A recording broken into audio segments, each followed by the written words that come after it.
اردو مضمون جنگل کا دورہ۔ میرا بڑا بھائی فارسٹ آفیسر ہے۔ پچھلے ہفتے مجھے اپنے ساتھ جنگل لے گیا۔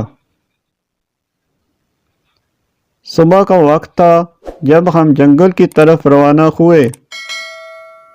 جنگل کے اندر سورج کی روشنی بہت کم تھی۔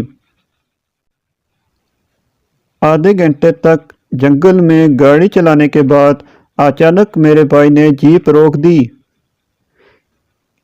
اس نے مجھے اپنے بائیں طرف دیکھنے کو کہا۔ وہاں جھاڑیوں میں مجھے ہرنوں کا ایک غول نظر آیا تھا۔ میں ان کے قریب جانا چاہتا تھا، لیکن میرے بھائی نے کہا کہ وہ ڈر جائیں گے اور بھاگ جائیں گے۔ ہم نے ایک ہاتھی، ایک مور اور چھوٹے خرگوش بھی دیکھے۔ مزید مضامین کی ویڈیوز حاصل کرنے کے لیے ہمارے چینل کو سبسکرائب کیجیے۔ شکریہ۔